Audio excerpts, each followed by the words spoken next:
Boa tarde. Continuando nossas exposições neste domingo, dia 19 de fevereiro de 2023, vamos abordar agora uma semiologia prática, né?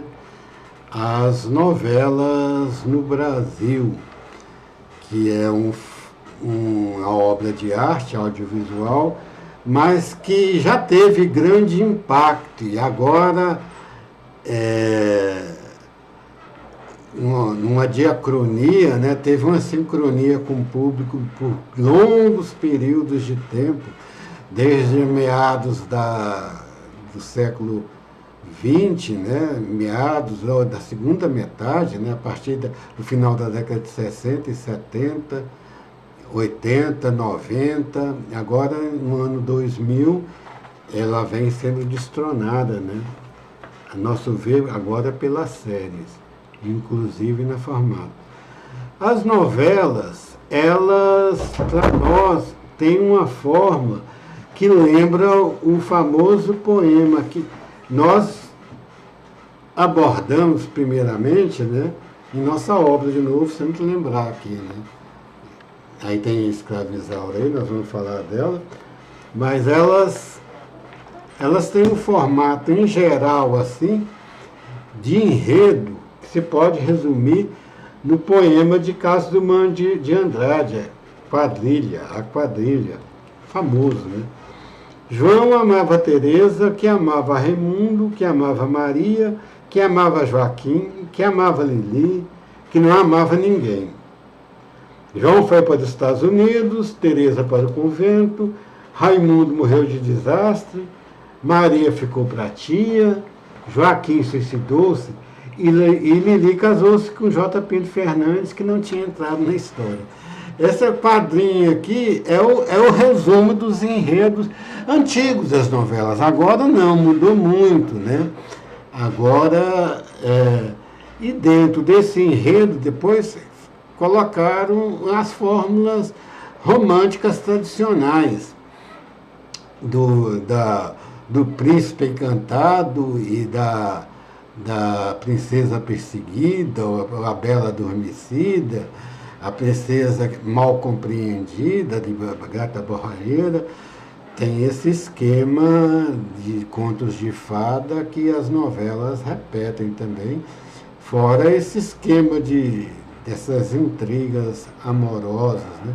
Essas intrigas continuam até hoje, só que agora a violência está muito maior, né? E agora tem umas outras pitadas de questões sexuais, né, de opção sexual, que apimentam muito a discussão. Aqui nós comentamos na época.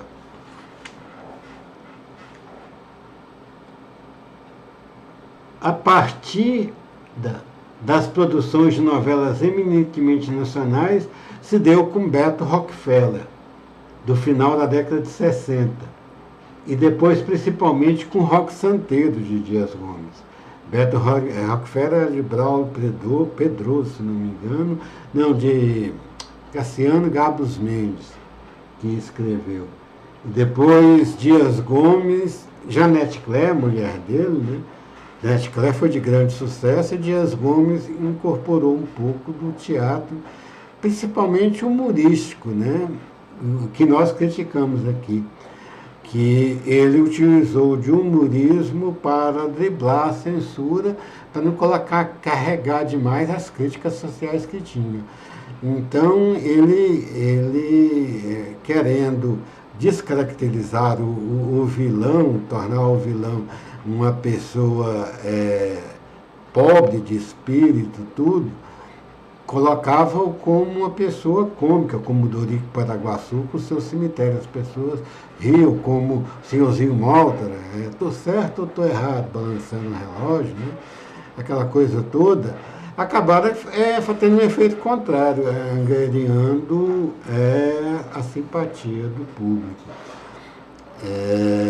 E as novelas, um grande sucesso foi a Avenida Brasil, mas foi em 1973, no auge do governo Dilma, era o início do terceiro governo do PT, e a imprensa sempre foi contra, né? E ela pintou os pobres, que são os que votam no PT, né? Como pessoas interesseiras, intrigueiras, né?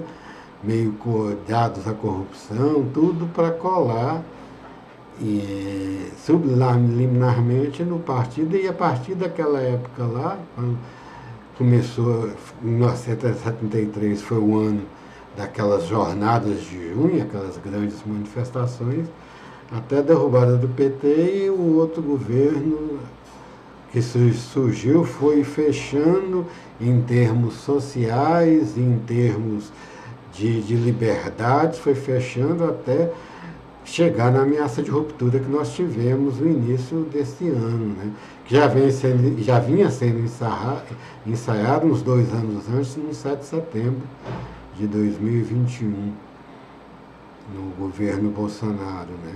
Que eles fecharam as ruas, na época queriam invadir o Supremo, mas o Exército na época interveio, e nessa o Exército lavou as mãos, os governos, e teve aquela invasão, aquela catástrofe.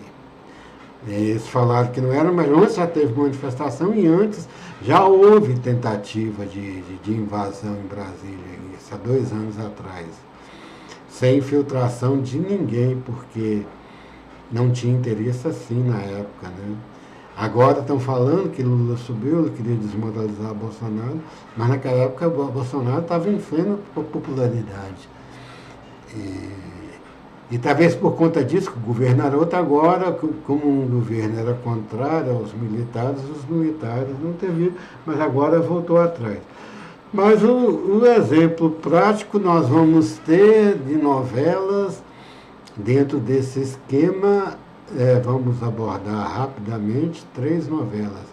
Primeiro, Mulheres de Areia, que nós nos veio à memória, que a Globo está querendo fazer a 3ª versão. Vamos ver aqui o que fala o técnico da Wikipédia, né, sobre Mulheres de Areia. Nós abordamos aqui muito por cima, foi um grande sucesso, e no livro abordamos mais Escravizaura, que foi um sucesso internacional também, mas no Brasil Escravizaura não foi esse sucesso avassalador que foi no mundo, né? Foi um fenômeno no mundo, foi a desbravadora das novelas no estrangeiro, foi Escravizaura, de nós conhecidos. Vamos ver agora Mulheres de Areia, por conta disso, vamos ver. Mulheres de Areia, escrita por Ivani Ribeiro em 1983. Ela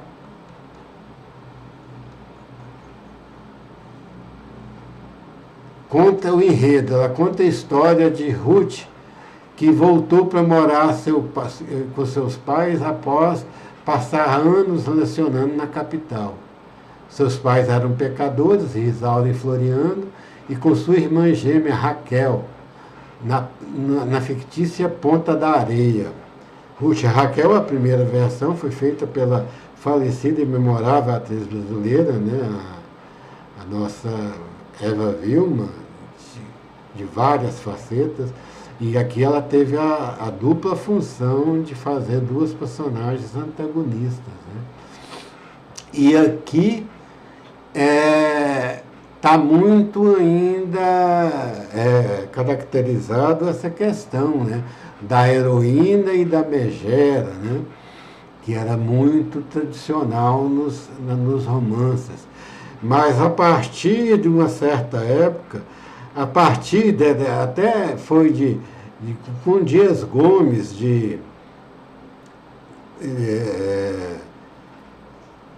do senhorzinho Malta lá, do Roque Santeiro, e da Viúva Porcina. A Viúva Porcina era uma mangera, mas ela tinha trajeitos cômicos. A vilã foi cada dia mais tornando-se relevante nas histórias, né? Aí, tanto que depois passaram a ter esse último grande sucesso, assim, Avenida Brasil, foi o sucesso de uma vilã, da Carminha, né? Todo mundo admirava. E antes os atores queriam fazer o papel da protagonista, hoje a maioria dos atores querem fazer o papel da má, né? E do mal também, né? Mudou. Apesar de fisicamente idênticas, têm personalidades totalmente opostas. Ruth é doce, calma, humilde, possui um bom coração, enquanto Raquel é egoísta, ambiciosa, agressiva e má. Isso é bem característico das novelas. Raquel finge ser Ruth para conquistar o jovem empresário Marcos Assunção. Bem característico de todas as novelas, virou uma fórmula. Essa novela de 1973, pouco depois foi em 1969 o Beto Rockefeller, né? Mas a Mulheres de Areia estabeleceu-se os critérios da mocinha sofredora e da vilã, né? Nessa novela. E a vilã sempre ela procura conquistar o príncipe encantado da mocinha. Mas aí, ultimamente está muita gente torcendo para a Megera, né? Isso mudou. E hoje em dia também as séries, quase todos envolvem tramas políticos e tramas de violência urbana, em que sentido for. Mudou-se totalmente a química de se fazer, né, produções audiovisuais desse nível. As novelas perderam, tanto que as novelas estão tentando se adaptar ao ritmo de série, né? As séries são feitas em blocos de temporadas, né? E tem seus temas que muitas vezes as temporadas vai anos, como Lost, nós vamos ver isso. Nós vamos até ter que nos inteirar, né? E depois vamos ver rapidamente a Escrava Isaura, que tem também a vilã, como que era aqui. A história se passa em Campos dos Goiáses, cidade do interior do Rio de Janeiro, em meados do século XIX. Isaura Lucélia Santos mora na fazenda da família Almeida. Sua mãe Juliana, na época da Lei de Francisco, era escrava e o pai é o branco Miguel Átila Iório. No entanto, embora seja branca, a jovem não é livre, porque na época os filhos de escravos herdavam essa condição dos pais. Dona Esther Beatriz Lira, esposa de comendador Almeida, Gilberto Marinho, criou a escrava como a filha que não teve.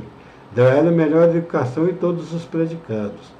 O fato incomoda Almeida que sempre fez as vontades da mulher. O casal tem um filho biológico, Leôncio, que foi estudar na Europa há 3 anos. E volta e começa a perseguir a escrava. Tem a Rosa Leia Garcia, que ela passou a ser vilã, né? Ela tinha um caso com o outro, passou a invejar a Isaura, e o outro, essa fórmula das novelas, né? Agora, o que tem que destacar é que para falar de escravos com aceitação, teve de colocar uma escrava branca, e ficou, hoje em dia, essa história seria questionada, né? Como se a Isaura, por ser branca, igual a princesa Isabel, é que chancelou a libertação da visão da escravidão nas novelas, vamos dizer assim, né? Outra novela, teve várias novelas que procuraram recuperar, porque nós analisamos no início as telenovelas brasileiras produzidas no Brasil, sem enredos importados nas novelas mexicanas, eram chamadas teleteatros, passavam umas vezes por semana no domingo. Eu não vi isso, né? Chico Buarque fala na música dele, Domingo que é lindo, novela Missa Gibi, que na época passava as novelas brasileiras, e era teleteatro, baseado em peças teatrais. E o Dias Gomes, ele adaptou E tem algumas novelas como Saramandalha, muito interessante, muito teatral, Saramandalha, né? Um discurso meio surrealista que fugiu, mas no geral as novelas de Dias Gomes se adaptou, talvez com auxílio, a convivência de Janete Clerc, já vinha trabalhando já dentro desse esquema de linguagem, né? Já tinha interesse maior, né? Mas houveram tentativas. A melhor que nós achamos foi a novela O Julgamento, na rede Tupi da época. Esse aí eu vi a novela. Teve outras novelas, como As Gaivotas e Os Inocentes. Nós abordamos aqui. O Julgamento é baseado no romance Os Irmãos Karamazov, de nada mais nada menos que Dostoiévski, um dos maiores escritores de todos os tempos na história mundial. A novela começa quando Lourenço Paixão é assassinado. As maiores suspeitas recaem, é claro, sobre seu filho Dimas. Era aquele que supostamente possuía mais motivos para dar cabo ao próprio pai. Uma série de pessoas de Feira das Almas está implicada nos desdobramentos do crime. Além de Sônia, também Catarina, Helene Cristina, a noiva de Dimas, a dona do bar, Felícia, a avó da garçonete, Paulino Lisboa, um caixeiro viajante que se desiludiu de Sônia amorosamente. E ela tem um aspecto teatral que ele tem um narrador. Das próprias novelas, agora, nessa última, tentou-se fazer isso com uma espécie de literatura de cordel, da novela das 6 da Globo, Luar do Sertão, que é as coisas do sertão, essa que terminou recentemente. Aí colocava aqueles repentistas como se fosse uma literatura de cordel, contando uma história, né? Mas muito tempo antes, o Julgamento é de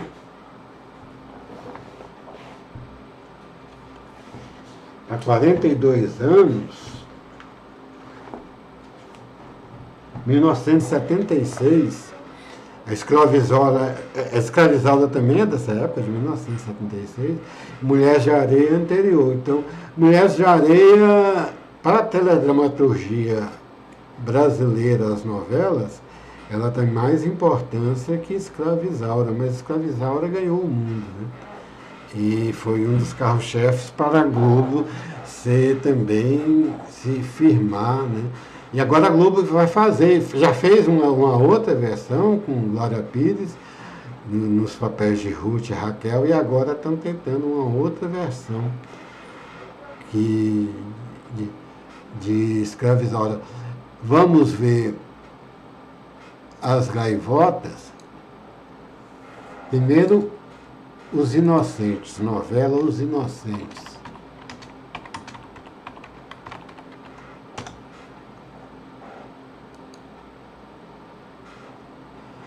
Os Inocentes é uma telenovela brasileira que foi produzida e exibida pela extinta Rede Tupi de 5 de fevereiro a 7 de setembro de 1974, substituindo justamente Mulheres de Areia.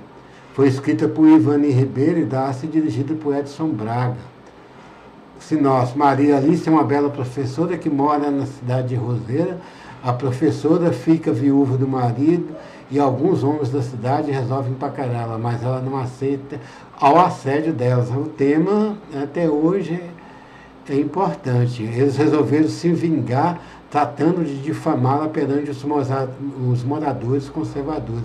Aqui já tem uma linguagem toda dramática, lírica dos teatros, né? Que aqui foi Ivani Ribeiro, para nós era de José Louzeiro. Vamos ver As Gaivotas, quem fez. As Gaivotas foi do teatro mesmo. As Gaivotas, novela.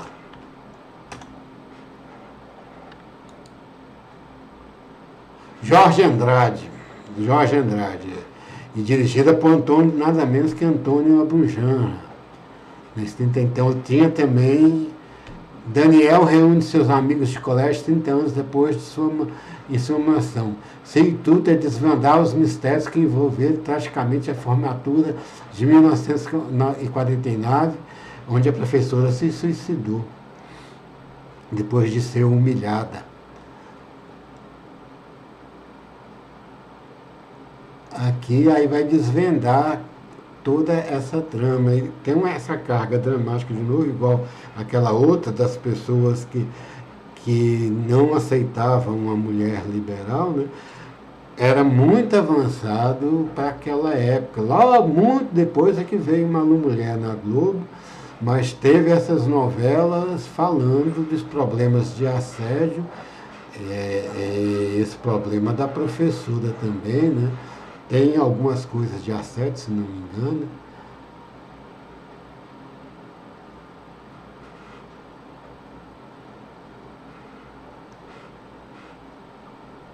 E vai falando a vida de cada um. A abertura era com música nada mais nada menos de Astor Piazzolla, eu me lembro, aqui não fala isso. Então é isso que nós queremos falar, abordar os vários aspectos, só que está acabando. A partir de um certo momento, a partir de Jeanette Claire principalmente, ela começava a escrever e já tinha os serviços de Ibope, já estava bem avançado, a Rede Globo nessas questões, e via o Ibope, e ela começava a mudar de acordo com o que o público pedia. E assim se criou Jeanette Claire, a novela como uma obra de arte aberta. E a Jeanette Claire foi a primeira a criar na novela as chamadas tramas paralelas, criação de núcleos. Ela se originou com Jeanette Claire depois de Selva de Pedra. Selva de Pedra acho que já tinha essas coisas, o Astro, né? De Jeanette Claire, algumas novelas de Jeanette Claire, ela criou esse formato de criar núcleos, né? Não ser uma história, um bloco de história único. Era isso que nós fazemos, falar sobre a aplicação prática, né? E aqui, em um modo de leve, pegando os lados ideológicos, sociais, do signo, da semântica, né? Da construção dessa obra de arte audiovisual. Boa tarde, bom domingo a todos.